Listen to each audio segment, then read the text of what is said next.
Eu gostaria que você curvasse a sua cabeça nesse momento. Vamos orar ao Senhor. Vamos passar para o momento da palavra. Quero deixar a Maristela hoje bem à vontade aqui, 1h30, para a glória de Deus. Senhor Deus Todo-Poderoso, Pai, nessa manhã, nós estamos aqui sedentos pela Tua palavra, Senhor. Deus, a palavra ela vem do Senhor e a Tua palavra é que nos liberta, a Tua palavra é que nos transforma, Senhor Deus, a Tua palavra é que nos guia, nos alimenta todos os dias, Pai. Deus, eu peço ao Senhor que o Senhor, de uma forma especial, venha, Deus, preparar os corações nessa manhã, para que os corações sejam, Pai querido, abertos, Pai querido, para receber a Tua palavra em nome de Jesus. Pai, eu peço que jogue por terra agora todo espírito contrário à Tua palavra, tudo aquilo, Pai querido, que estiver se levantando, meu Deus, para atrapalhar, para incomodar a palavra do Senhor, que seja desfeito, seja, Pai querido, derrotado pelo poder do Teu nome. E que possamos, Pai, pelo poder do nome de Jesus, sair daqui com a nossa alma avivada, alimentada, Deus, pela Tua presença. Pai, em nome de Jesus, mais uma vez, Pai querido, usa a Tua serva de forma gloriosa e poderosa, para que possamos, Pai querido, glorificar o Teu nome, Deus. Te louvamos pelo poder do nome e do sangue de Jesus. Amém. O assunto mais importante, mais relevante, que está no coração de Deus, que é a família. Cada um de vocês aqui representa uma família. Se a família de vocês estivessem aqui, esse lugar não ia caber de tanta gente. Então vocês estão representando aqui a família de vocês. Então a palavra que vocês vão ouvir é para trazer consciência, é para trazer transformação na sua vida e através da sua vida atingir a sua família. Então ela não está aqui, mas você está. Então que você receba a palavra nesta manhã e que ela possa ter um efeito na sua família. Amém? Eu quero já comentar. Nós vamos abrir bastante a palavra hoje, estudando ela. Vamos lá em Romanos 8:28.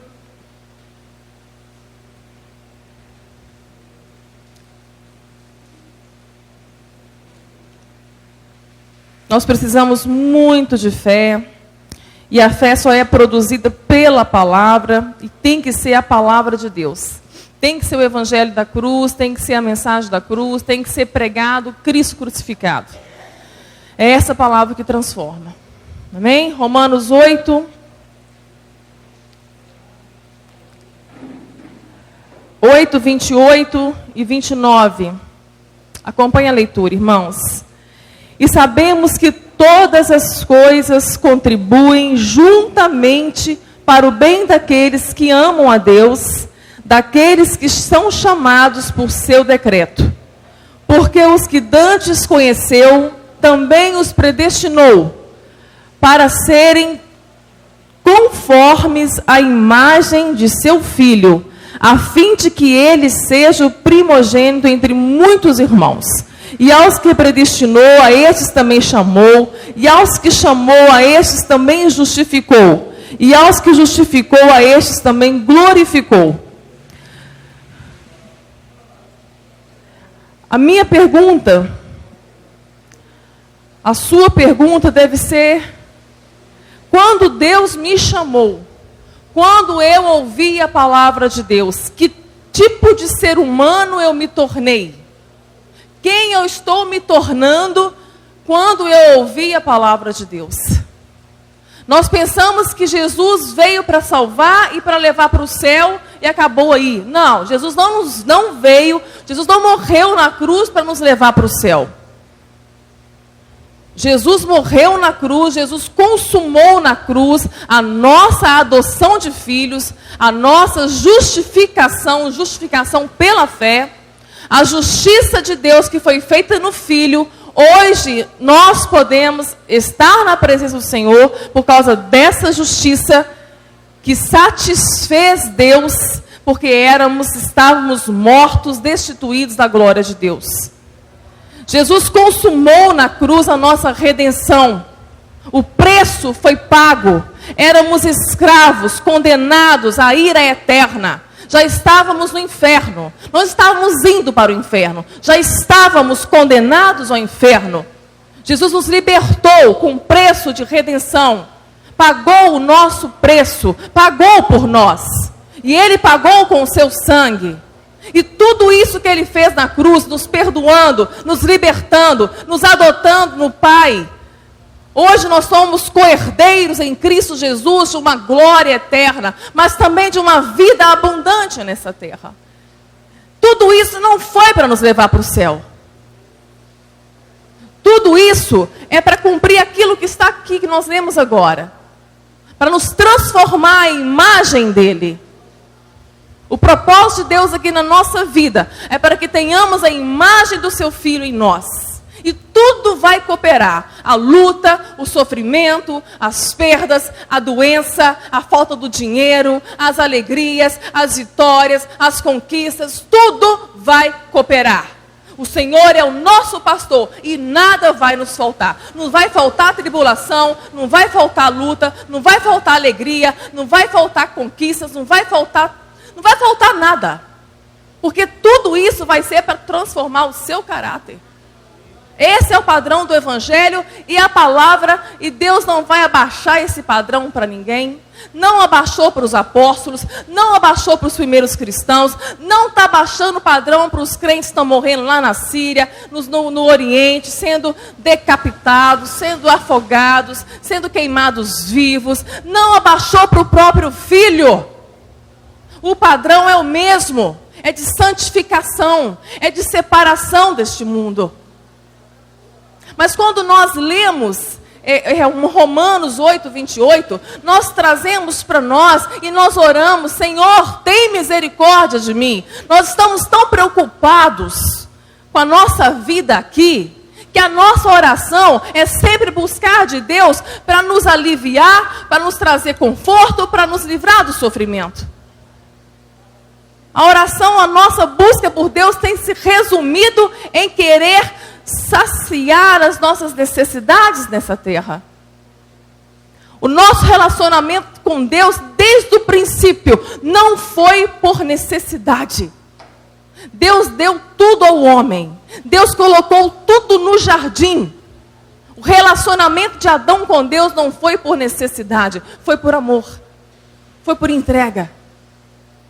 É o que Deus quer para nós da mesma forma. Mas nós estamos tão cheios de preocupação com essa vida, que queremos sempre buscar de Deus uma vida confortável, uma vida melhor, uma vida sem sofrimento. Aí nós oramos, clamamos a nosso Deus: Senhor, tem misericórdia de mim. Misericórdia pelo quê, meu filho? Pelo meu casamento que está acabando, pela minha vida que está tudo errado, pelo meu emprego, pela porta que não abre. Tem misericórdia de mim. Só que quando a Bíblia nos fala de uma oração, Senhor, tem misericórdia de mim, ela está nos ensinando uma coisa: Senhor, tem misericórdia de mim, que sou um homem pecador, que sou um homem miserável, que eu preciso da tua graça mais do que viver. Eu preciso da tua graça, Senhor. Não me trate segundo os meus pecados, senão o Senhor vai me consumir.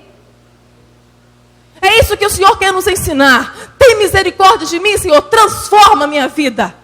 Transforma a minha mente.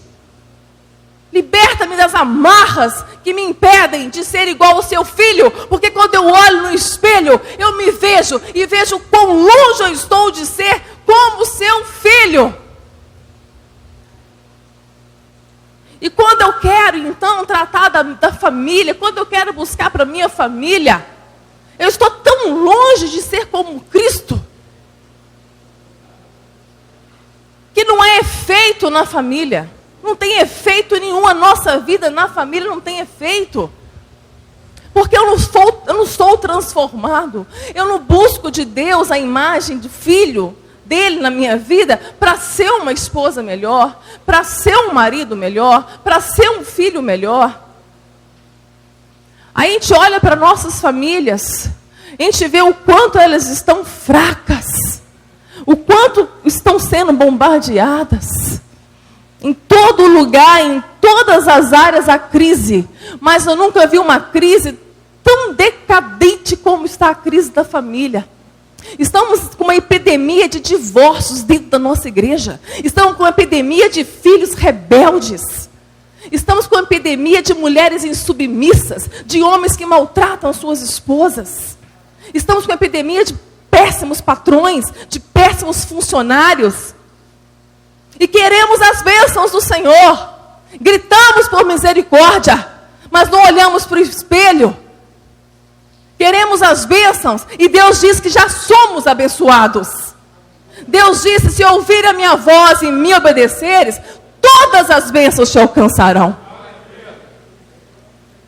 Só que o nosso orgulho nos impede disso. O nosso orgulho nos impede de cedermos, de tirar o controle das mãos e entregar para Jesus. O nosso orgulho nos impede, porque nós queremos ser melhor do que o outro. Nós não queremos ser o último, nós queremos ser o primeiro. Nós queremos ser melhor. Se a família é fraca, irmãos, a igreja é fraca. E nós olhamos para a sociedade, ela é fraca. Nós olhamos para a nação, ela é fraca. Nós olhamos para a política, ela é fraca. Tudo enfraqueceu. Porque a família, a espinha dorsal da sociedade, enfraqueceu. Estamos enfraquecidos. Como eu comentei ontem, o número de crescimento de evangélicos no país é assustador. Isso traz vergonha para nós. Porque a família continua fraca. As igrejas cheias, mas famílias doentes. E Deus, Ele dá toda a atenção para a família na palavra de Deus. Há princípios bíblicos e princípios, decretos de Deus são imutáveis. Como eu disse, Deus não vai passar por cima dos princípios dele para abençoar você. Então que o Senhor venha trazer em nós hoje a consciência que precisamos ter para que as nossas famílias sejam restauradas, sejam transformadas, sejam salvas a tempo. Ainda há tempo. Ainda a porta está aberta. Nós queremos de Deus: Senhor, transforma minha esposa. Tem misericórdia de mim. Esse é o bem que eu quero. Esse é o bem que eu preciso. Mas nós fazemos orações para Deus transformar o cônjuge para ser quem Ele quer que Deus seja ou para ser quem eu quero que Ele seja. O que nos motiva a orar para a mudança das pessoas? Para serem conforme que Deus quer que elas sejam ou para ser como eu quero que eles sejam? Deus transforma minha esposa. E Deus vai olhar para você, marido, e vai dizer assim: eu quero é transformar você. Sua ignorância, o seu orgulho, a sua forma de tratá-la. Eu não ouço suas orações. As suas orações foram impedidas. Porque eu coloquei tua esposa como adjuntora, como auxiliadora, para você amá-la, para você ouvi-la. Ela está do teu lado. Ela está debaixo dos teus pés. Ela não está na tua cabeça. Ela está ao teu lado para que você a ouça. Ah, mas ela é difícil demais. E muitas vezes, irmãos, tudo vai cooperar. Até essa esposa difícil, até esse marido difícil, para que justamente o caráter de Cristo seja forjado em você. Porque com um marido difícil, com uma mulher difícil, com filhos difíceis, nós vamos ter que exercer na nossa casa a misericórdia, o perdão, a graça. Queremos isso de Deus. Buscamos de Deus misericórdia, buscamos de Deus perdão, buscamos de Deus tudo, mas não queremos doar isso. Nós negamos isso ao cônjuge, nós negamos isso aos filhos, nós negamos isso aos pais. Deus tem bênçãos para você. Para Deus, Ele quer muito mais te abençoar do que você mesmo quer ser abençoado.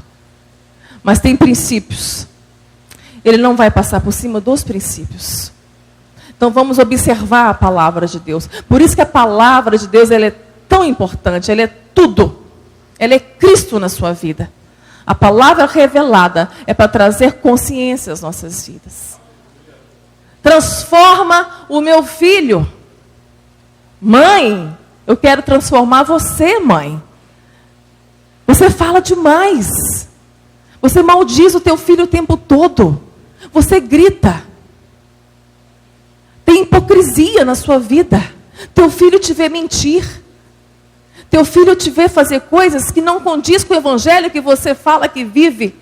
Você vive na igreja, mas dentro de casa você não vive. Então Deus quer transformar você, pai, que precisa ser um pai melhor, um pai presente. Deus, abre a porta de emprego, eu quero ficar rico, me dá dinheiro. E Deus vai dizer para você, eu quero transformar você, a sua preguiça. Você é preguiçoso. Precisa trabalhar e aprender a trabalhar com honestidade, com decência. Eu tenho prosperidade para te dar. Se eu quiser te dar, se tiver nos meus planos para você, eu vou te prosperar. É isso, é assim que Deus age, queridos. Abra comigo Colossenses. Colossenses capítulo 3. Nós vamos ver princípios aqui que precisamos obedecer.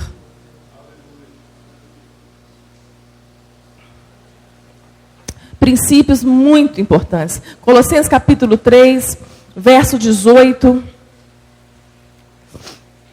A partir do verso 18. Colossenses 3. Está antes de Tessalonicenses, Timóteo, depois de Filipenses, Efésios. Amém?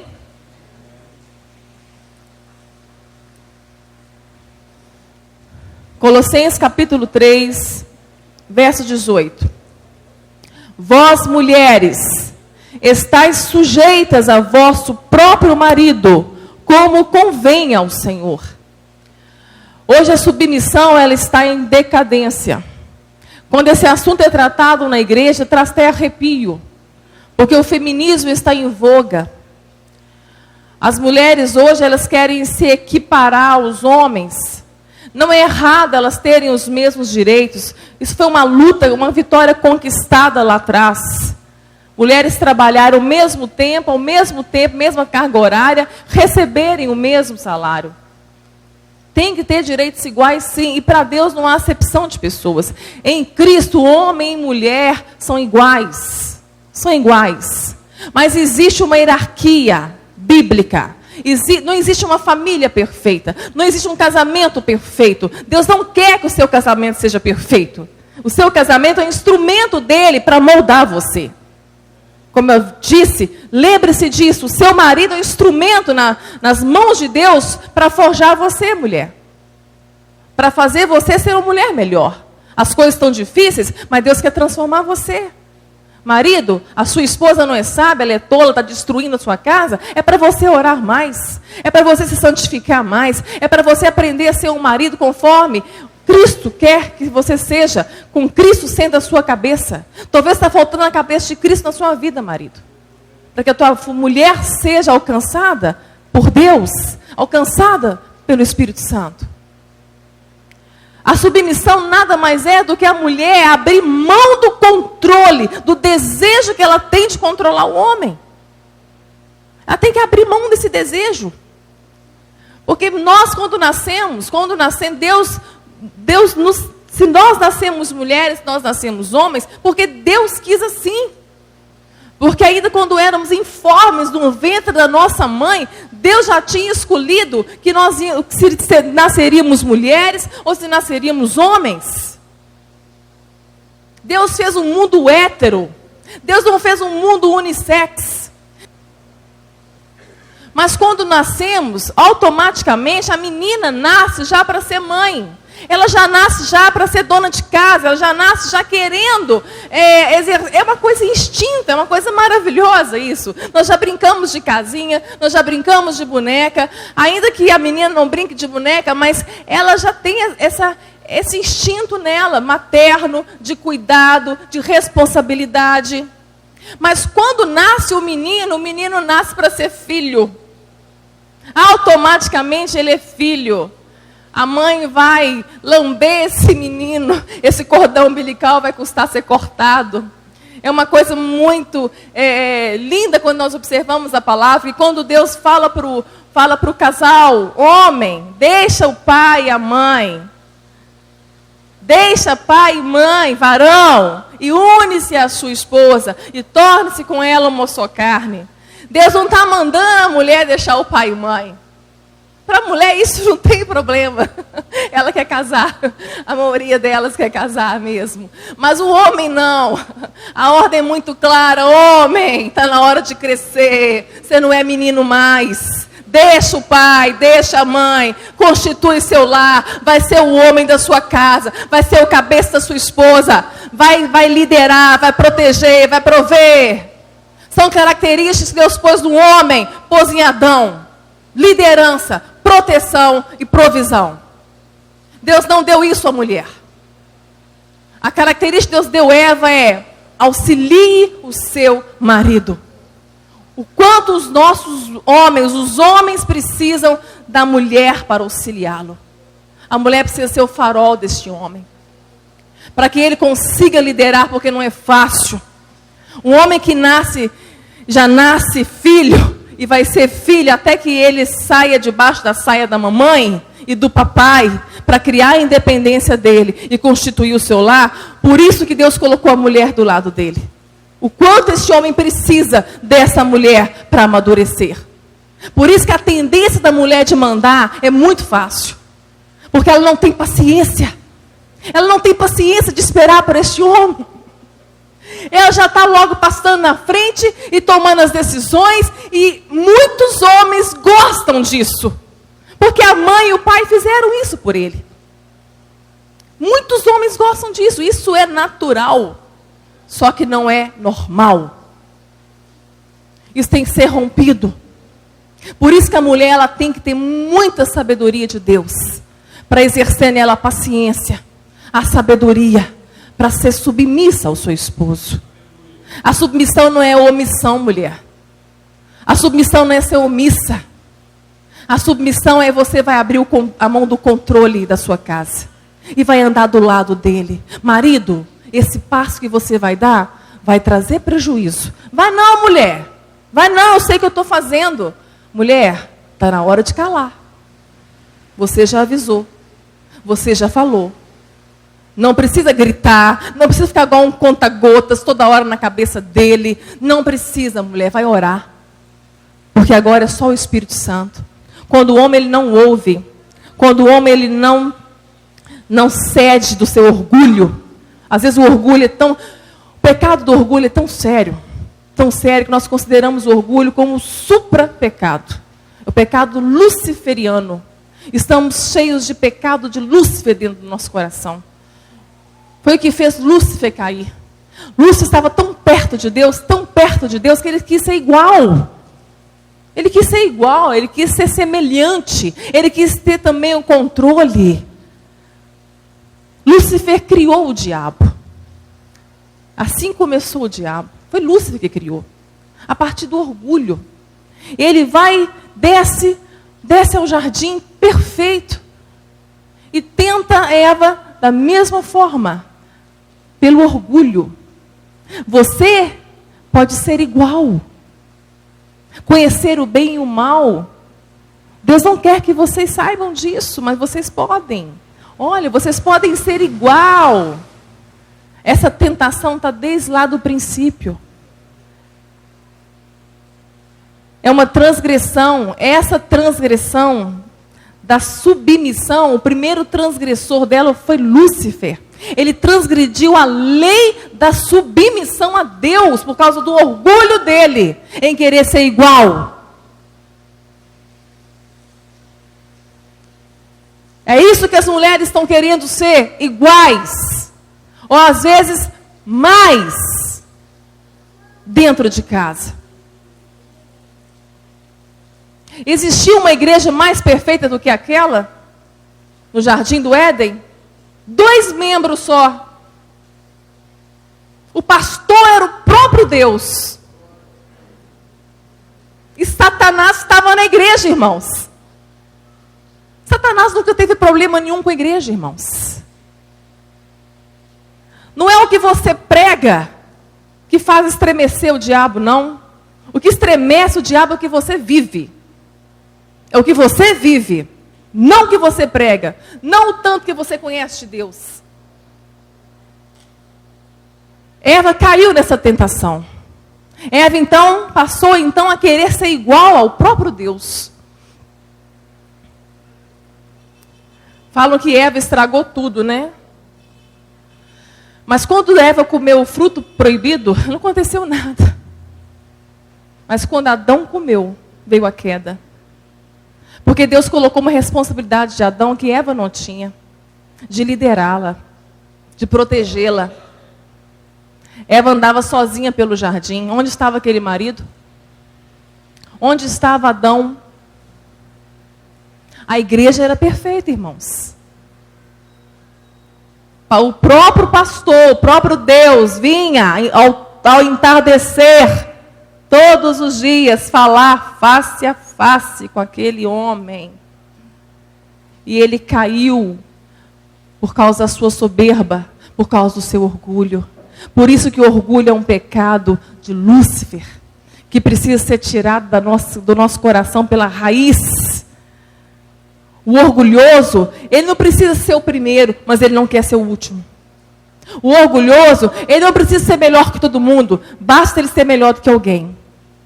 Vira para o irmão que está à sua direita aí, eu não gosto de fazer isso não, mas isso aí eu faço questão de fazer. Olha para ele e diz assim: você é melhor do que eu.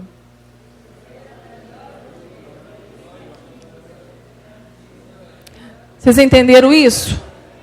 Quem quiser ser o primeiro, vai ser o último. E os últimos serão os primeiros.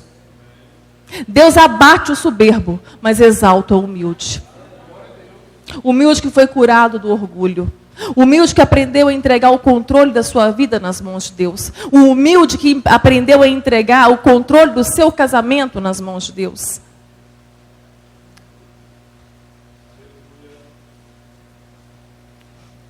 Quem transgride essa lei dentro de casa, a mulher que transgride a lei da submissão, ela traz ruína para a sua vida, para a sua casa e para os seus filhos. Porque quem transgride essa lei se torna amiga do inimigo. O inimigo, o transgressor dela, é Satanás. Ela está fazendo aliança com o inimigo dentro de casa. O diabo só age, irmãos, por concessões, por legalidade. Ele tem a força que nós damos a ele. O diabo não pode fazer nada na sua vida se você está em Cristo. Ele vai estar sempre ao redor. A luta vai existir sempre do seu homem carnal e o seu espírito. Essa batalha vai existir enquanto você viver, mas o diabo não pode tocar você. Mas há fortalezas na nossa mente. Por isso que o maior campo de batalha nosso é a mente. Paulo escreve aos Coríntios que Jesus veio para desfazer as obras do diabo. E as armas da nossa guerra não são carnais. Não é pelo teu muito falar, não é pelo teu comportamento, não é pela tua força. As armas dessa guerra são poderosas em Deus para destruir fortalezas do diabo. E essas fortalezas, Paulo escreve que elas estão na nossa mente. Sofismas. O que achamos ser verdade e não é verdade. O que acreditamos ser que Deus quer que seja assim, mas não é assim que Deus quer que seja. O diabo sutilmente, ele faz você acreditar em mentiras que parecem ser verdades. E essas mentiras, esses sofismas vão contra o conhecimento de Deus. O diabo vai fazer de tudo para que você não conheça a Deus. Se você não conhecer a Deus, você não tem fé, porque fé é conhecimento de Deus. A fé só vem pela palavra, que é conhecimento de Deus. Essas fortalezas da nossa mente precisam cair. E a forma dela cair é levar cativo todo o pensamento contrário dentro da sua mente, levar a Cristo. A obediência de que pensamento? Obedeça a Cristo. Não é para você estar aqui. Está na hora de nós olharmos para dentro de nós e começarmos a ver as fortalezas que estão dentro da nossa mente, que impedem que as nossas vidas sejam transformadas, que essas amarras caem por terra.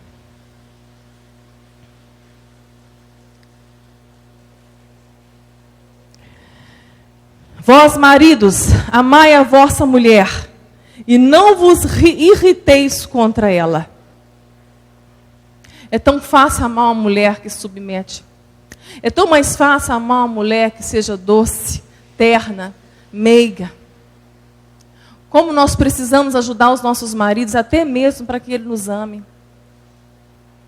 E como seremos mais amadas se nós obedecermos a Deus com sabedoria, em amor. Há lares que são muito difíceis, esses princípios.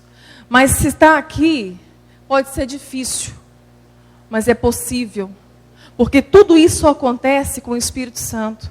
Nós não fazemos isso sozinhos.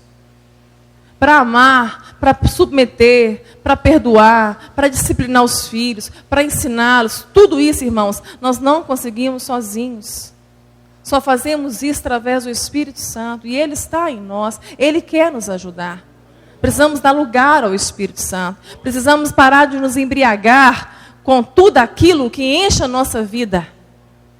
Enchemos a nossa vida de muitas coisas. Estamos nos embriagando com muitas coisas. Estamos embriagados com o trabalho. Estamos embriagados com o dinheiro. Estamos embriagados com redes sociais, com o WhatsApp, com o Facebook. Estamos embriagados com amizades. Estamos embriagados com a pornografia. Estamos embriagados com tanta coisa que nos afastam de Deus.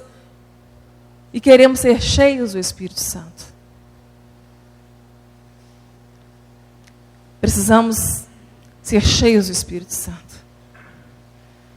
Precisamos dar lugar ao Espírito Santo.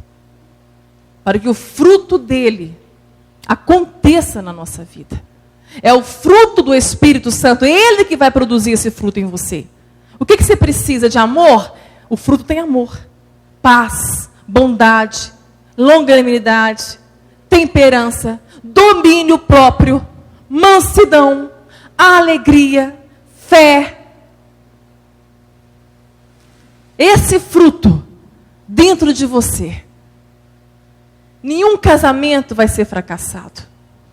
Nenhum filho vai ser fracassado. Nós vamos conseguir amar como Cristo nos amou. Jesus nos deu um mandamento, um novo mandamento vos dou, que vos ameis uns aos outros. Até aí não é novo, não. É lá do Antigo Testamento. Amar a Deus todo o teu coração, com toda a tua força, toda a tua alma, e ao próximo como a ti mesmo. Mas Jesus fala, um novo mandamento vos dou, que vos ameis uns aos outros como eu vos amei. E como Cristo nos amou? Como Ele nos ensinou?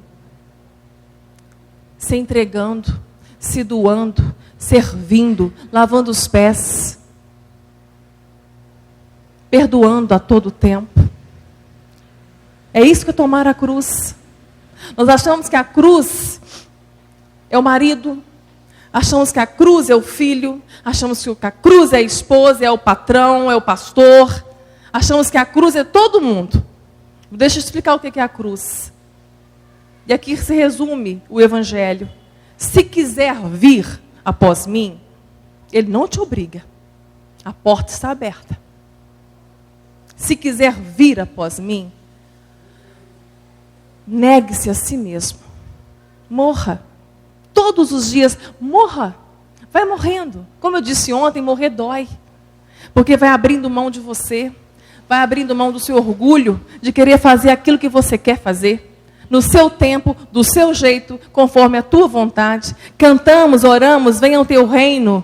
Que o teu reino venha sobre nós, reina em nós, mas não tem reinado em nós. Nós não queremos o rei. Nós não queremos submeter ao rei, o rei dos reis. Toma a tua cruz e me siga. Quando eu tomo a minha cruz, eu entendo, eu vou na história e vejo que na cruz dos romanos era colocado nela o pior da sociedade, o criminoso, aquele que não tinha mais jeito, aquele que não tinha mais conserto, aquele que foi julgado e condenado por crimes que não tinha mais como deixar viver. Pena de morte e morte de cruz. A morte mais vergonhosa, a morte mais humilhante era a cruz dos romanos. Aí eu vejo na história, eu vejo a palavra, eu vejo que Deus colocou na cruz o melhor que ele tinha. Olha que paradoxo. Ele coloca na cruz dos romanos o melhor que ele tinha no céu.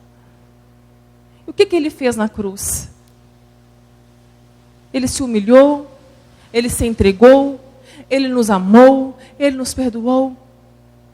Então, quando ele diz, toma a sua cruz e me siga, é fazer o mesmo. É você tomar a sua cruz na sua casa e segui-lo na sua casa. E pelas pisaduras dele, você vai ser sarado. A sua família vai ser sarada. Comece a tomar a cruz de verdade. Tomar a cruz da forma que ele tomou. Mesmo sendo humilhado. Mesmo sendo traído. Mesmo sendo abandonado. Quer conhecer o poder do perdão? O perdão tem um poder que só conhece esse poder quem perdoou. Só conhece o poder que o perdão tem se perdoar. Toma a sua cruz. Começa a perdoar. Começa a amar como Jesus amou. Esse é o mandamento. Se o cristianismo está apertado demais, irmãos, vai seguir outra coisa. O espiritismo não te cobra isso. Aonde é justificado por obras, não precisa da cruz. Tem muitas pessoas que estão buscando ser justificados por obras diante de Deus, achando que vai ter salvação. Não vai. Não vai. Nós passamos o ano novo, eu e meu esposo, arrumados, prontos para ir celebrar na casa do Senhor com a nossa filha, a passagem do ano de 31 de dezembro. Às 9h15 da noite, às 9h30 da noite, estava eu e Aras dentro do pronto-socorro. O Aras com suspeita de princípio de infarto. Nós fomos para o CTI. Ele foi medicado em caráter de urgência. A pressão estava muito alta. A dor do peito estava insuportável. E ele foi medicado rapidamente. Foi uma batalha, foi uma coisa que a gente não estava conseguindo entender, mas louvando o Senhor, glorificando o Senhor, sabendo que tudo cooperava para o nosso bem. E sempre perguntamos, Senhor, qual que é o propósito disso? Na hora que ele começou a melhorar, na hora que eu comecei a ficar mais tranquila diante do quadro dele, foi passando o quadro de gravidade, eu comecei a observar o sofrimento dentro daquela CTI. Quantas pessoas sofrendo ali dentro, irmãos? Pessoas em câncer terminal. Pessoas que tentaram suicídio. Pessoas sofrendo dores, mas dores de gritar. Este era o quadro daquele lugar. Aquele era o nosso ano novo. Aquele era o nosso culto a Deus. Estamos celebrando um culto aqui, Senhor. E nós precisamos entender o que é um culto a Deus. Muitas vezes viemos para a casa do Senhor, levantamos as nossas mãos, mas estamos dando um culto falso a Deus, porque nossa casa está toda destruída. Queremos cultuar a Deus, celebrar e adorá-lo, só que nós não somos adoradores. Nós não adoramos na vida, no dia a dia. E eu fui colocando tudo isso ao Senhor. Senhor, o Senhor vai receber um culto nosso aqui. Mas como o Senhor quer receber este culto? Eu aprendi sempre a orar ao Senhor, buscando o Senhor nas tragédias. Qual o propósito? Pneu furou, viagem atrasou. Senhor, amém. O Senhor tem um propósito. Mesmo que às vezes nem vamos descobrir aqui. Nem vamos saber de tão grandes livramentos que o Senhor nos dá com esses impedimentos da nossa vida. De um emprego, de uma porta que se fecha, que você queria tanto. De um namoro que acaba. De um ministério que não veio. E vamos descobrindo o quanto Deus nos ama. Quando estamos nele, quando estamos em obediência, alinhados ao Evangelho, e as coisas vão acontecendo contrárias àquilo que pensamos, pode ficar tranquilo, irmãos. É Deus. É Deus trabalhando para forjar você, para fazer sua fé crescer. Você precisa muito que a sua fé amadureça. Você precisa muito que a sua fé seja inabalável. Então, naquele momento, eu me levantei, o Espírito Santo me impeliu a ir até uma senhora que estava gemendo desde a hora que chegamos lá dentro. Já tinham passado umas 2 horas, aquela senhora não parava de gemer. A dor era muito grande. Ela estava ligada na morfina, e a morfina não fazia efeito naquela senhora de 66 anos de idade. Ela estava sendo acompanhada pelo filho. E eu cheguei perto dela, o abdômen bem endurecido, e me lembrei da minha mãe. Minha mãe o Senhor levou, ela teve câncer, em 10 meses o Senhor levou. E eu me lembrei bem da minha mãe naquela situação, me trouxe à memória aquele abdômen endurecido, já em metástase. Eu comecei a passar a mão naquele abdômen e falar: Senhor Jesus, em nome de Jesus, Pai, tira essa dor. E ela suando, suando, suando. Aí ela falou assim: eu tenho Jesus, eu sou católica. Eu falei: amém, amém, minha senhora. Então Ele está aqui com a gente. E vamos orar para aliviar a sua dor. E ela vai e começa a falar. Eu fiz muito, ela se justificando. Olha como que o religioso, independente se ele é católico, se ele é evangélico, olha como que o religioso se justifica diante de Deus. Eu fiz muita coisa boa. Análise da vida dela. A senhora não tem nenhuma mágoa no seu coração, a senhora não tem ninguém para perdoar, para pedir perdão. Não, eu sou uma pessoa boa. Eu fiz muita coisa boa. E assim a conversa foi. O filho dela saiu. Na hora que o filho dela saiu, o Espírito Santo me revelou: filha, ela não é salva. Ela está confiada nas obras dela. Eu falei: a senhora quer confessar Jesus? Eu já tinha falado que tinha Jesus. Por isso que eu falo nas igrejas, quando eu prego, tem muito crente indo para o inferno sem saber. A senhora quer confessar Jesus como seu único Senhor e Salvador? Ela: eu quero. Então a senhora vai repetir a oração.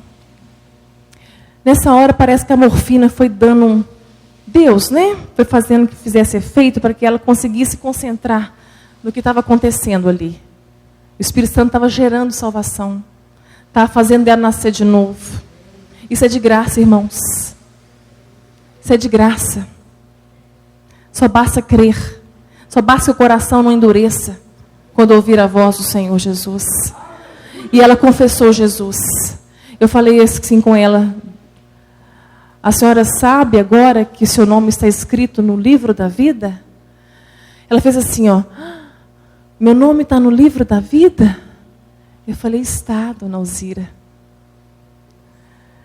A senhora pode partir. Se Deus quiser levar a senhora já tem uma casa. A senhora tem uma casa para morar. A senhora tem uma morada eterna. E aquela mulher sorria. Eu acho que ela nunca ouviu isso. Em toda a sua religiosidade, ela nunca compreendeu isso. Que era tão simples assim. Que o evangelho era tão simples. Mas eu falei com ela assim: mas se o Senhor quiser te curar, dona Alzira, Ele te cura também. Nosso Deus tem poder para te curar. Mas a senhora está pronta para partir. Ela: amém. Eu estou pronta para partir. Irmãos, nós oramos. No outro dia, no domingo, no dia 1º de janeiro, aquela mulher vai para casa do pai. O Senhor leva ela. Então nós queremos nos justificar por obras. Deus não aceita isso, irmãos.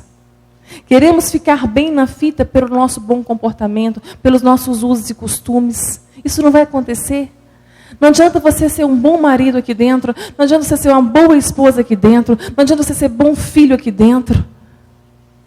O Senhor quer o teu culto lá na tua casa. A igreja começa na tua casa. A comunidade de cristãos é uma extensão da igreja que começa na tua casa. O culto verdadeiro que Deus quer receber de você não é dentro do templo. Começa na tua casa. Quer dar um culto verdadeiro a Deus? Ama a tua esposa. Quer dar um culto verdadeiro a Deus? Submeta o teu marido. Trate ele bem. Trate ele com amor. Amai a vossa mulher. E Efésios diz: como Cristo amou a igreja e se deu por ela. Isso é tomar a cruz, marido. Amar a sua esposa como Cristo amou a igreja é tomar a cruz. É amá-la, é servi-la, é protegê-la, é perdoá-la, é se entregar por ela, é cuidar dela. Ela vai se submeter, se ela não é submissa, este amor vai curá-la. Então nós queremos, Senhor, tem misericórdia de mim, transforma o meu marido, transforma a minha esposa. Deus vai dizer para você, eu quero transformar, é você. É você que tem que ser transformado. Vós, filhos, obedecei em tudo a vossos pais, porque isso é agradável ao Senhor. Nós queremos tratar de disciplina dos filhos, da educação dos filhos, mas nós precisamos mesmo trazer para a igreja, disciplina para os pais. É os pais que precisam ser disciplinados. Porque Deus nos entrega filhos, crianças, que não sabem nada. São crianças. Elas vão aprender.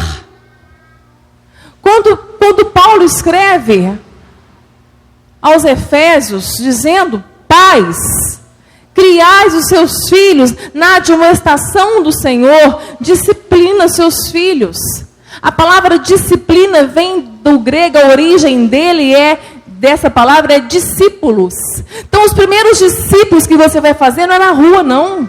Não é na sua empresa, não é no seu trabalho, não é na sua igreja. É em casa, é com seus filhos. Eles são os discípulos. Discípulo é ensinar, disciplina é ensinar. Ensina o teu filho no caminho que ele deve andar. E muitas vezes os pais, homens, e quando está falando aqui em Efésios, quando está dizendo pais, disciplina os teus filhos, admoesta-os no Senhor, não está falando para a mãe, não. A palavra está no grego, é pateres, é pai, é o homem da casa.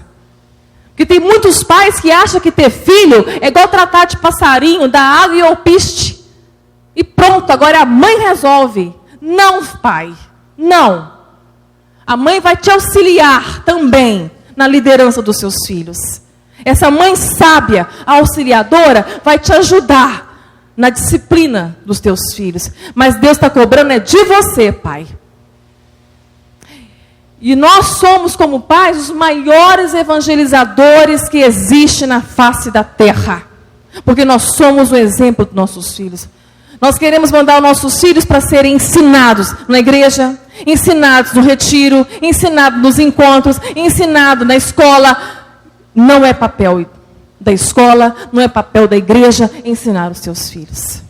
Eles podem vão receber aqui a palavra de Deus. Mas os filhos aprendem por aquilo que eles veem. A criança vai aprender aquilo que ela vê. Ela copia comportamentos. Ela copia comportamentos. Se os pais mentem, os filhos têm a tendência de aprender a mentir. Se os pais gritam, os filhos têm tendência de gritar. Aí pegam um lar todo disfuncional, que saiu fora do padrão bíblico, que é perfeito. Não tem família perfeita, volto a dizer, mas o padrão bíblico é. Aí ele está no lar, que a mulher manda em casa. A mulher é a mandona, é ela que dá as regras, é ela que dita tudo, é ela que dá as ordens, e o marido, por sua vez, obedece. Uma criança dentro de um lar disfuncional assim, essa criança, ela nasceu homem, ela nasceu mulher. A ciência nunca vai conseguir provar que há um gênero gay, porque não existe.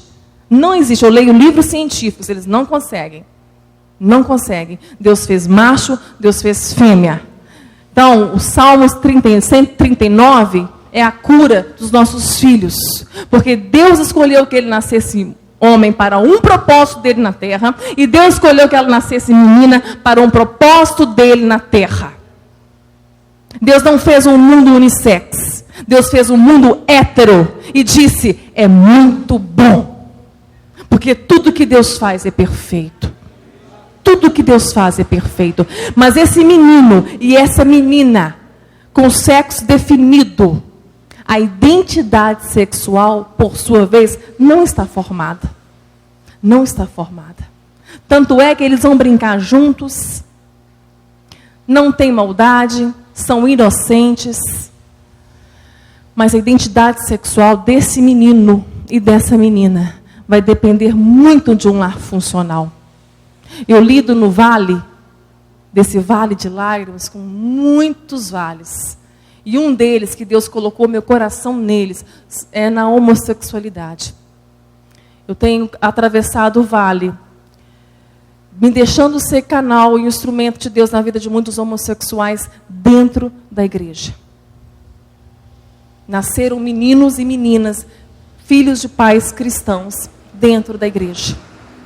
Estão lutando dentro dele. Uma luta terrível. Uma luta que eles não conseguem, eles acham que não vão vencer.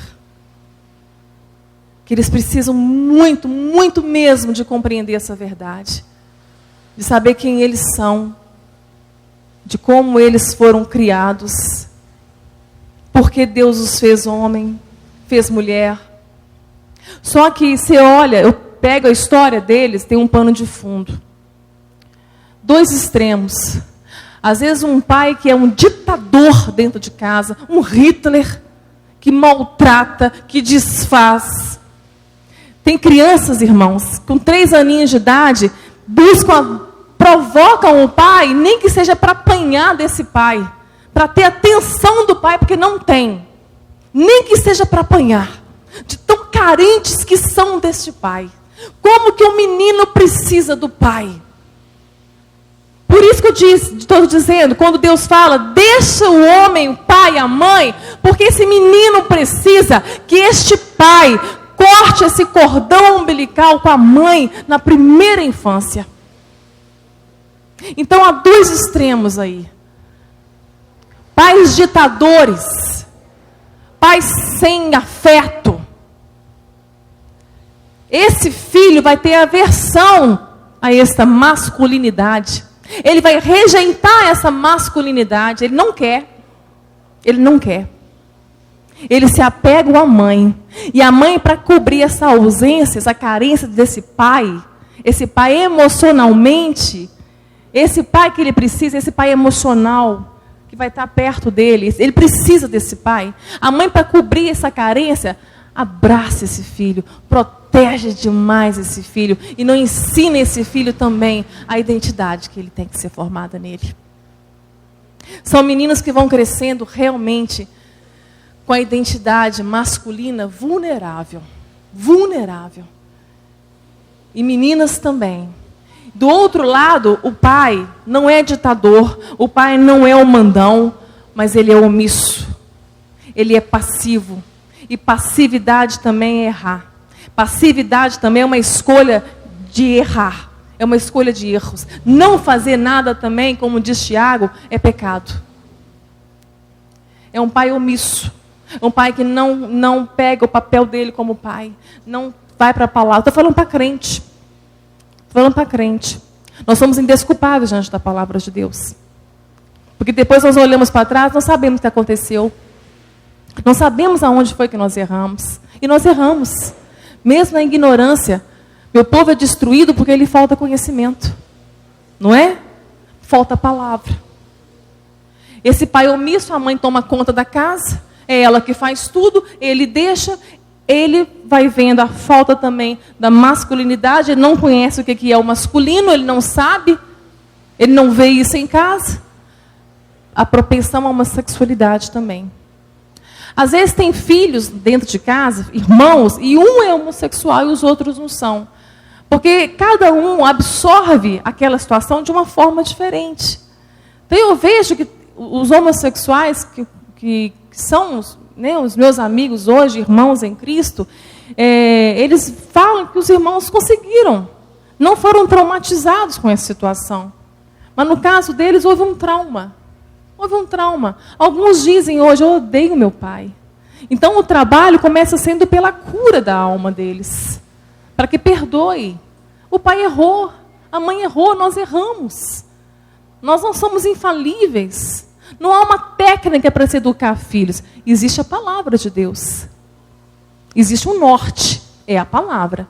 Se tirar a palavra da nossa casa, irmãos, é ruína, é destruição. E no meio do caminho de muitos que cresceram sem identidade sexual, olha como o inimigo é sujo. Ele age por consensão, ele age por consentimento. Como existe um cenário, ele está observando. O inimigo está observando nossa casa. O pai que não tem tempo para a família, o pai que não tem tempo para a esposa, aí também está observando as áreas de vulnerabilidade para acontecer o adultério. O adultério eu falo que é culpa dos dois. O marido e a mulher precisam ter um relacionamento muito íntimo, de cumplicidade, de amizade, de contar tudo um para o outro. O Aras, quando está sendo tentado, ele me fala, amor, me ajuda a orar, porque eu estou sendo tentado. Quando eu estou sendo tentado nas minhas áreas, eu falo, amor, me ajude a orar, porque eu estou sendo tentada. Um ora pelo outro. Não pode ter nada oculto entre o homem e a mulher. Eu vejo casamentos com senhas no Facebook, senha no WhatsApp. Que é isso, irmãos? Vocês estão dando de bandeja o casamento de vocês para o diabo. Eu vejo filhos que os pais não têm senha de nada deles. Vocês estão entregando seus filhos para o diabo, de mão beijada, dentro da sua casa, na frente da televisão, com a porta do quarto fechada. Tem meninos suicidando dentro do quarto, tem meninos morrendo dentro do quarto, sabe como? Às vezes tão viciado em pornografia, teve um menino de 16 anos que chegou num estresse mental tão grande que ele amanheceu morto, sujo de tanto esperma, de tanto que masturbou a noite inteira, o cérebro não aguentou, saiu no jornal. E a mãe acha que o filho está bem porque está dentro de casa. A mãe acha que o filho está bem porque está dentro da igreja. Nós estamos entregando as nossas famílias para o diabo. E levantamos as mãos para Deus, Senhor, me dá a minha bênção. Mas a oração tem que mudar. Tem misericórdia de mim, Senhor, que sou pecador, que sou miserável. Eu tenho errado com a minha esposa, eu tenho errado com o meu marido, eu tenho errado com os meus filhos, eu errei com os meus filhos. Volta. O que é a igreja de Éfeso? Jesus manda, fala com ela, volta, arrepende-te e volta ao primeiro amor. Lembra-te aonde caiu. Volta. Voltar, irmãos, é pedir perdão. O filho pode ter 25 anos, mas está esperando o teu perdão, pai. Mãe. Lá em casa, perdão é uma palavra comum. Quase toda semana, eu e Yara temos pedido perdão às nossas filhas têm pedido perdão para nós. Nós não temos deixado a nossa casa vazia. Em Mateus 18, não esqueci aqui agora, Jesus fala que existe uma batalha espiritual muito grande com o diabo. E ele fala que o diabo habita na casa. Habita na casa. Essa casa se refere à sua mente, às suas emoções, às suas inclinações, à sua natureza pecaminosa. E essa casa se refere também ao seu lar, à dimensão dos seus relacionamentos familiares. E ele diz que quando o demônio é expulso da casa, a casa é varrida, limpa, adornada e vazia. Não é assim que a casa fica? Nós queremos expulsar o demônio. Ah, então tá. Então essa palavra aqui agora, eu vou dar uma limpeza na minha casa, vou tirar o mal de lá, vou expulsar o demônio de lá. Você pode deixá-la adornada, você pode deixá-la limpa. Ela só não pode ficar vazia. Expulsar o demônio das nossas casas, das nossas vidas, implica tirar o mal, mas colocar o bem. Ela tem que ser ocupada. A casa não pode ficar vazia. Porque a casa vazia, o demônio volta com 7 espíritos piores do que ele. Então eu vejo famílias se entregando em batalhas espirituais, lutando nas suas batalhas, fazendo campanhas na igreja, fazendo um tanto de sacrifícios, acha que expulsou o demônio da casa. Ele saiu por hora, mas ele vai te observar. A casa vai ficar vazia, ele vai voltar. Ele está observando. O diabo tem a força que você dá para ele. Se tem pecado oculto, para ele basta, é o suficiente. Então vamos limpar a casa mesmo, vamos fazer uma faxina, vamos confessar os nossos pecados, porque Deus perdoa os pecados. Deus tem prazer em perdoar os nossos pecados, irmãos. Deus tem prazer, lá em Isaías ele fala, eu não suporto mais as vossas festas, eu não suporto mais os vossos cultos solenes. Olha o que Deus fala em Amós, fala em Isaías, eu não suporto, estou cansado de sofrer os vossos cultos, porque levantam as mãos para mim sujas. Sacrificavam bodes, touros, derramavam sangue, buscando perdão, mas levantavam as mãos sujas. A casa continuava vazia. Continuava vazia. Aí o que o Senhor fala? Confesse os seus pecados. Porque se eles forem vermelhos como o carmesim, eu os tornarei brancos como a lã e como a branca neve. Deus perdoa os pecados. Ele está trazendo arrependimento ao seu coração nesta manhã. Porque Ele quer mudar a sua vida. Ele quer transformar a sua vida. Ele quer transformar a sua história. O seu relacionamento com Ele. Ele quer curar você. Não adianta Ele curar o câncer do seu corpo. Se a sua alma não for curada. Tem um monte de curado indo para o inferno, irmãos. Tem um monte de gente prosperada indo para o inferno, irmãos. Lembra daqueles 10 leprosos? Quantos foram curados? Os 10? Quantos voltaram?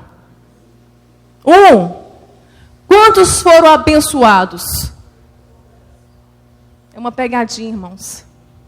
É para a gente aprender isso, tá? Eu também caí. Só 1 foi abençoado, irmãos. Só 1. Só 1 voltou para conhecer Jesus. Esse é abençoado de fato. Os 9 não. Os 9 só queriam a cura.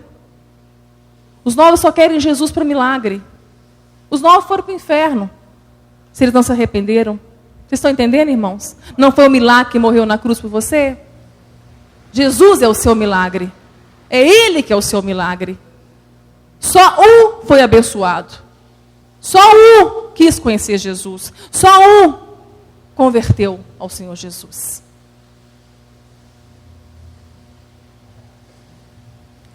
Aí os filhos, num lar disfuncional, fica difícil. Filhos, honrai pai e mãe. Obedecei os vossos pais. Porque tem promessa do Senhor aí. Agora eu vou pegar com os filhos. Independente de quem seja o seu pai, quem seja a sua mãe. Se você não honrá-los, não tem honra.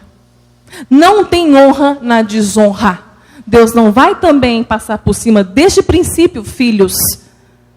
Se você não obedecê-lo, não tem bênção para a sua vida. É o primeiro mandamento com promessa, te irá bem. Você vai ser bem-sucedido em tudo o que fizer, se você honrar os seus pais. Eu vejo, irmãos, isso aqui é tão sério, que isso aqui se estende até na vida do ímpio. Até na vida do ímpio. Eu tenho como exemplo um homem que não tem o Senhor. Um homem que não tem o Senhor. Que nem acredita que a Bíblia veio inspirada por Deus. Eu falo inspirada porque eu quero até abrir um parênteses. E quando João Ferreira de Almeida traduziu a Bíblia, ele estava com 16 anos de idade, a tradução está pertíssimo do original. Pertíssimo do original, nós não perdemos praticamente nada.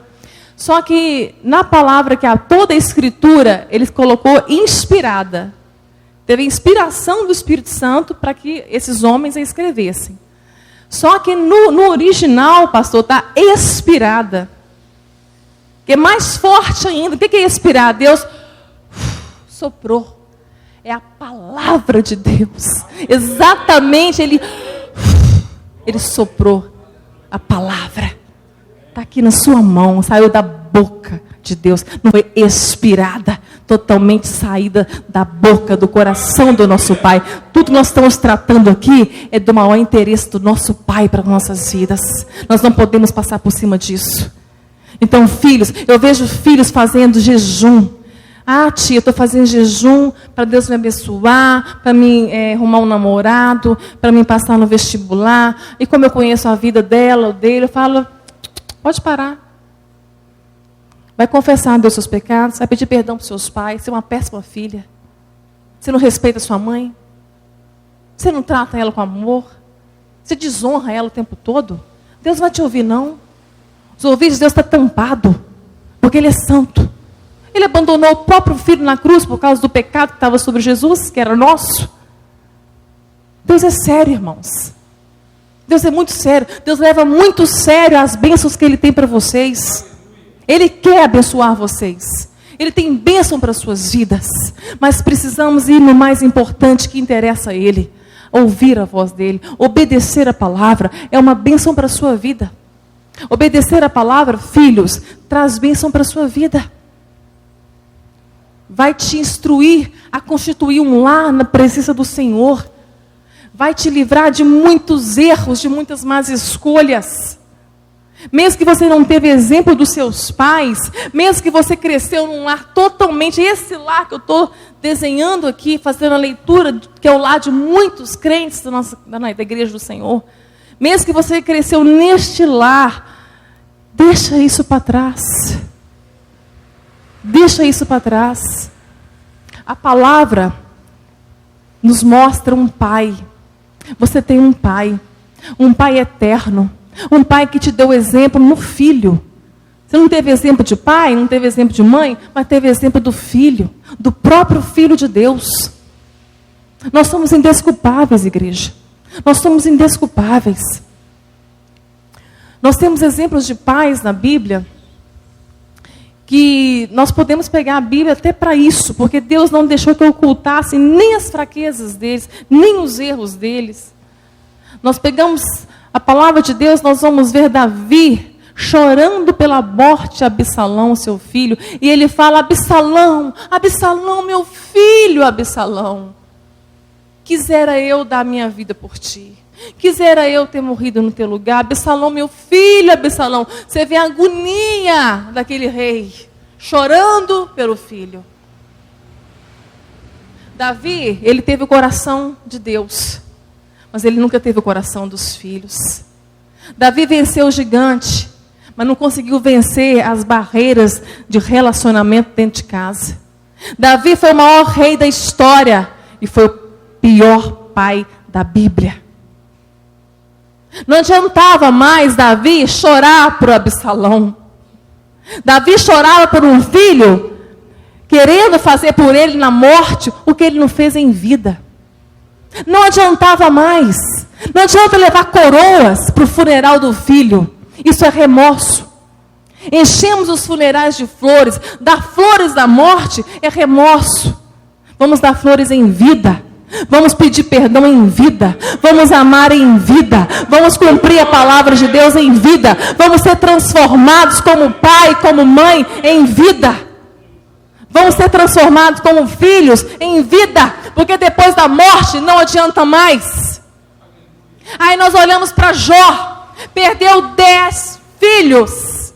10 filhos. E ele não fez como Davi. Ele não precisava chorar como Davi. Jó orou ao Senhor e disse: o Senhor deu, o Senhor tirou. Louvado seja o Senhor. Sabe por quê, igreja? Porque Jó amou em vida. Jó sacrificou pelos filhos em vida. Jó preocupava se os filhos estavam em pecado. Jó buscava pedir a Deus perdão por os filhos. Jó buscava ensinar os filhos o caminho do Senhor. E eram filhos tão bem educados, disciplinados, ensinados, admoestados pelo pai. Com certeza com o auxílio da mãe, porque sem a mãe Jó não conseguiria, porque Deus fez uma equipe de uma só carne. Ele estava tão seguro no que ele fez em vida, que ele glorificou o Senhor, porque ele sabia que os filhos estavam com Deus. Ele sabia que ele não havia perdido os seus filhos. Isso é tão lindo, que quando a gente vai ler a história de Jó, Jó perdeu tudo. Jó foi abalado em todas as áreas. Deus permitiu Jó sofrer nas áreas mais importantes da vida de um ser humano. E Jó sofreu sem causa, irmãos.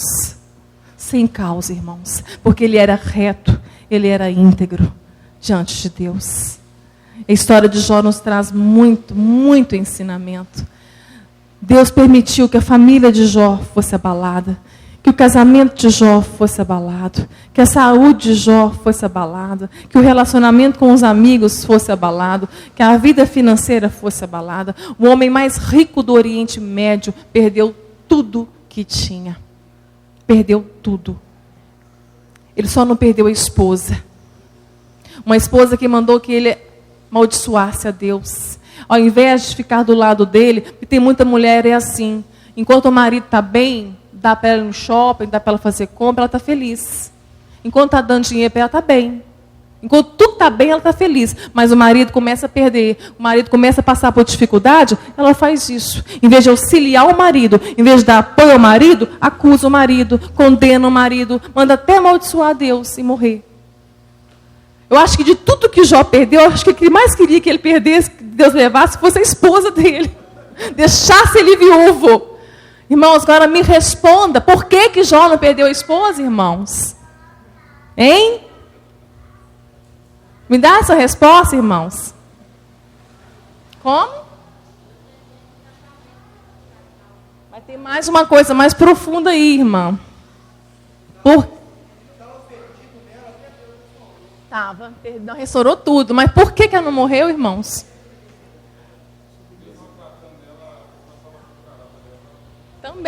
Também. Mas tem uma coisa aí, que eu ouvi isso do Hernandes Dias Lopes, eu achei isso maravilhoso, irmãos. Ela não morreu, sabe por quê? Porque era uma só carne. Se Deus tirasse ele, tem que tirar ele. Isso não é lindo, irmãos? Era uma só carne. Então ele teve que suportar isso também. E quando Deus deu tudo em dobro para Jó, tudo que ele perdeu, ele não perdeu a esposa, então não deu duas esposas, né? A esposa mesmo. Deus deu tudo em dobro, a palavra diz. E aquela mulher gerou mais 10 filhos.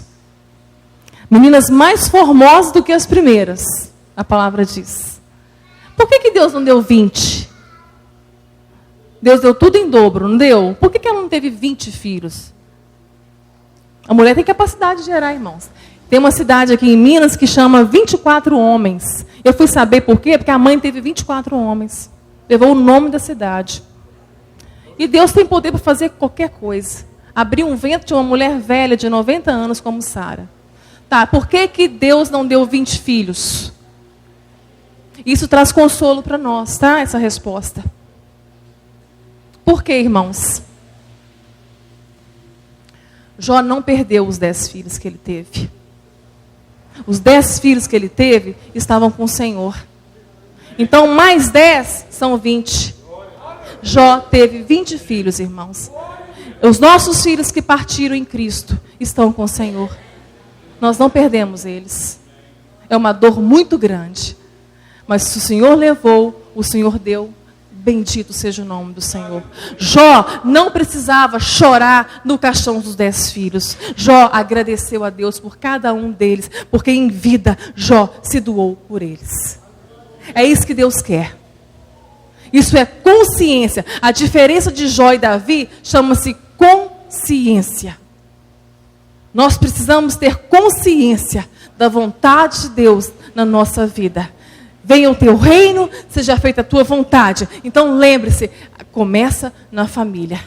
Precisamos de tempo de qualidade com a nossa casa. Passamos a semana inteira dentro da igreja. Estamos esquecendo a nossa família.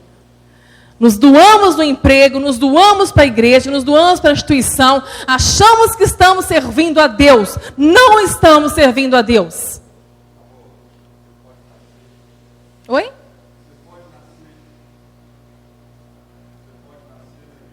Ah, sim. Isso é muito importante. Um teólogo disse isso, eu gravei e tenho repetido isso, porque isso é muito importante.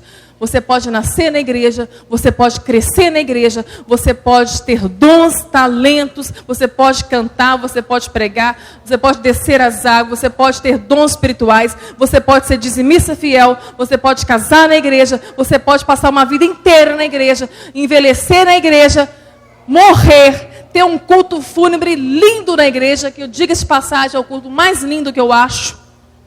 Aonde há luto, aonde há casa que tem tristeza, aonde nós vamos refletir sobre a nossa vida.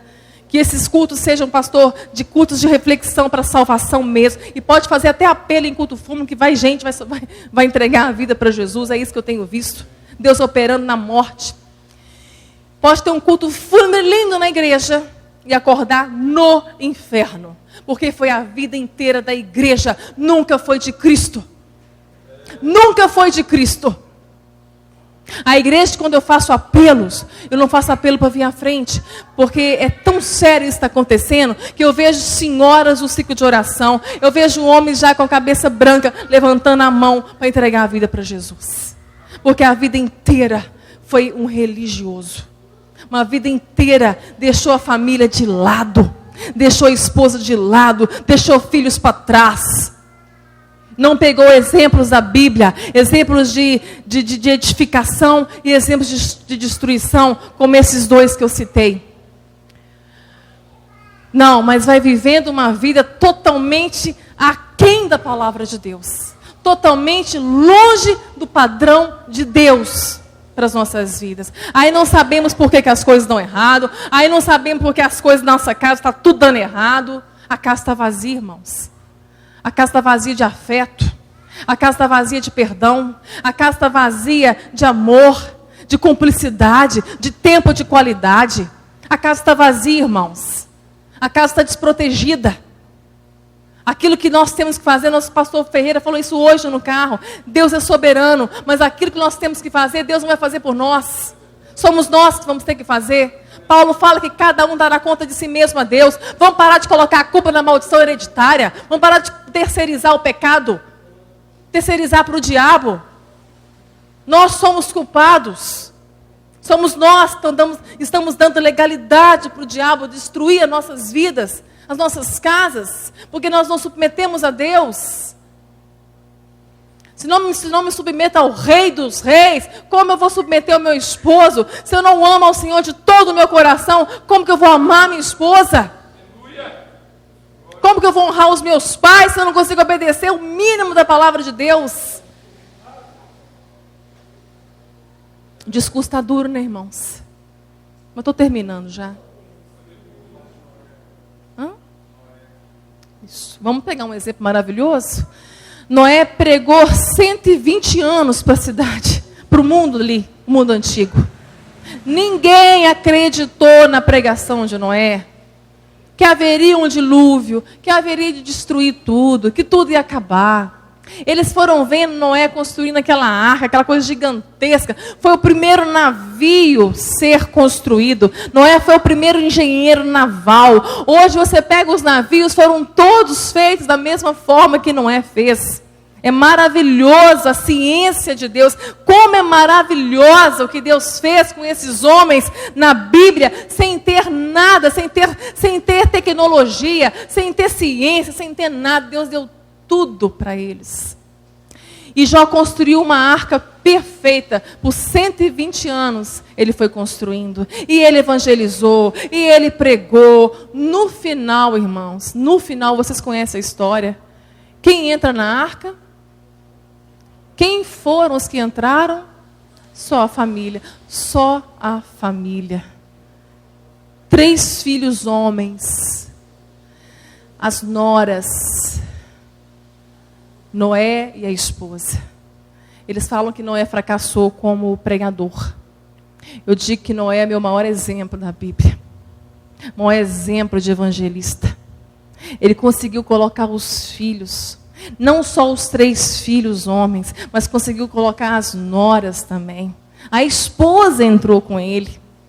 Hoje tem marido, se construiu uma arca, não entra nem esposa. Quanto mais filho, irmãos. Vai perecer tudo por falta disso, por falta de exemplo. Sabe por que Noé foi bem sucedido?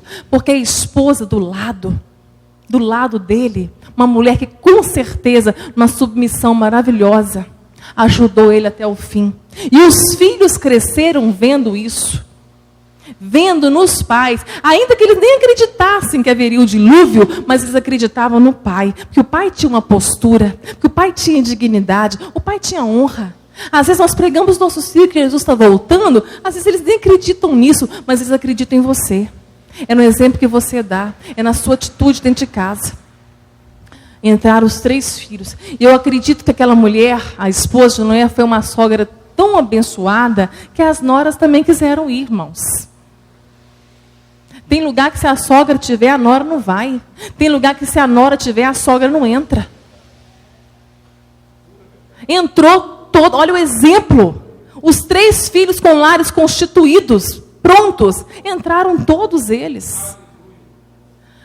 A palavra de Deus fala que a volta de Jesus vai ser como nos dias de Noé.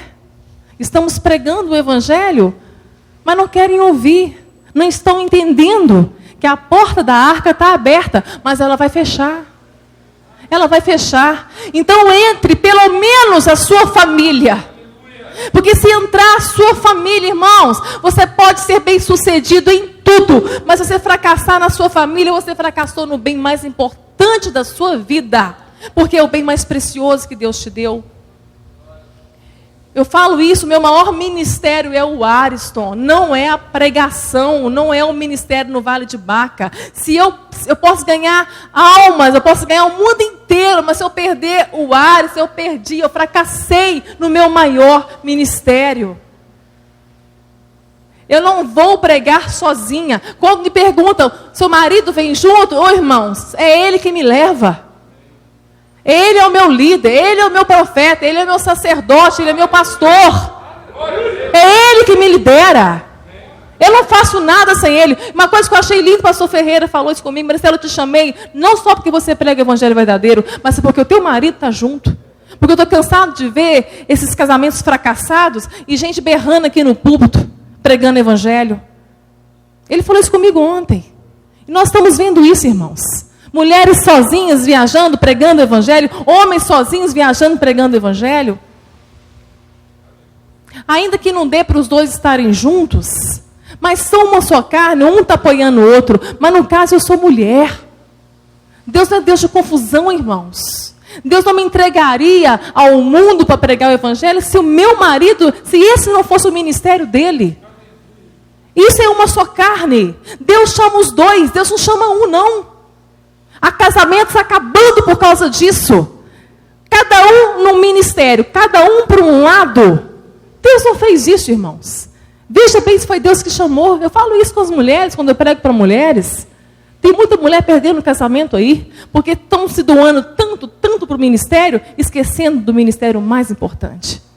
Primeiramente o marido, depois os filhos. Da mesma forma, o esposo. Primeiramente a esposa. O maior ministério do ar sou eu. Primeiramente a esposa. Depois vem Luana e Sara. Nós colocamos os filhos na frente dos nossos cônjuges. Eles não estão na frente. Não estão.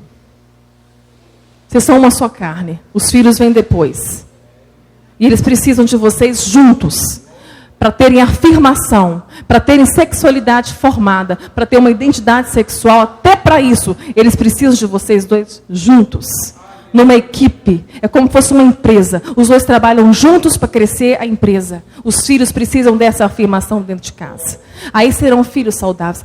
Tudo que a Bíblia nos ensina é perfeito. Não tem como errar. Se fizer, não tem como errar. Não tem como errar, irmãos. Então, nós possamos realmente ter essa consciência hoje, buscando de Deus, sabendo que estamos num momento muito sério. Você está ouvindo essa palavra aqui agora, leve essa palavra para dentro da sua casa, viva essa palavra dentro de você. A igreja não precisava estar cheia, não. Tá? Como eu disse, tem famílias inteiras aqui representadas por você. Então, você nessa manhã é indesculpável diante do Senhor. Que a sua consciência seja transformada hoje por esta palavra. A palavra tem poder para fazer isso. Amém? Vamos encerrar? Feche os teus olhos. Feche os teus olhos. Ah, Senhor. Tem misericórdia de nós, Pai. Somos pobres, pecadores, miseráveis. Mas o Senhor cuida de nós. Oh Deus, obrigada por tua misericórdia nesta manhã. Há pessoas aqui tão feridas, meu Deus. Tão traumatizadas, meu Pai. Jovens, adolescentes aqui, meu Deus, tão sem rumo. sem direção. Casamentos aqui afundando, meu Deus. Relacionamentos tão desgastados. Crianças correndo o risco de serem roubadas dentro dos seus próprios lares. Oh, Senhor, obrigada por esta manhã o Senhor ter vindo ao nosso encontro, ó Deus, para nos trazer esse alerta, ó Pai, de cuidarmos, ó Deus, uns dos outros, cuidar das nossas famílias. Cura nesta manhã, Senhor. Nós queremos a cura, sim, do nosso físico. Que o Senhor cura, Pai. Tu és Deus de cura, Tu és Deus de Jeová Rafá. Mas queremos o Deus da cura da nossa alma. Cura as nossas almas, Senhor. O pior câncer que existe no eu físico é o câncer do pecado. Esse câncer nos separa de Ti. Oh Deus, nos liberta deste câncer, meu Deus. Cura a nossa alma, Pai. Há pessoas aqui que não conseguem perdoar e por isso pararam de viver. Vive uma vida tão desgraçada, tão medíocre, por causa da falta desse perdão. Em nome de Jesus, Espírito Santo, vá ao encontro deles agora. Que o Senhor possa fazer essa obra, que essas pessoas possam sair daqui, meu Deus, e perdoar, e pedir perdão. Que o Senhor possa incomodá-las até que elas façam isso, Senhor. Até mesmo para que elas possam trazer a oferta delas aqui, meu Deus, sem culpa, sem acusação. Cura esta igreja, Senhor. Que esta igreja seja um referencial neste bairro, nesta cidade, Senhor. Nós sabemos que quando uma igreja está alinhada ao Evangelho, é Teu Espírito Santo que traz as almas que Ele quer salvar.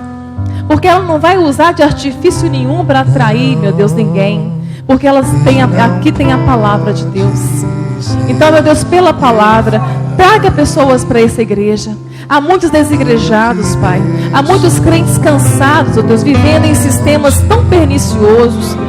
Ó Deus, traz elas para cá, atrai elas. Atrai elas onde tem evangelho. Atrai elas onde tem palavra. Eu peço, Senhor, que dê força ao Teu filho, ao pastor Ferreirinha. Dê forças, meu Pai, a Ana Paula. Eu peço pelo lar deles em primeiro lugar, meu Deus. Que a família deles sendo forte, a igreja vai ser forte, meu Deus. Então fortalece o lar dos seus filhos.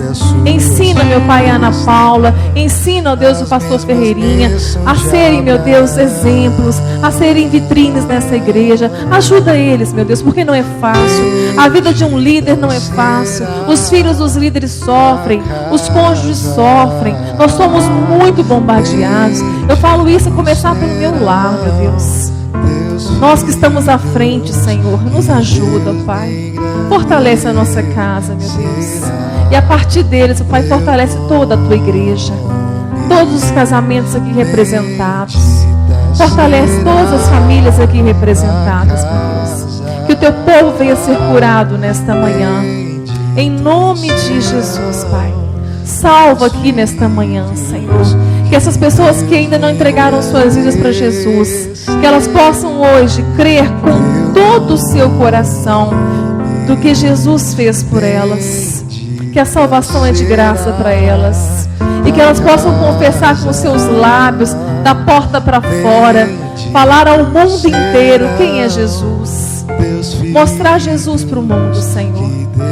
Sara o Teu povo. Nós oramos, ó Deus, em nome de Jesus. Amém. Glória a Deus.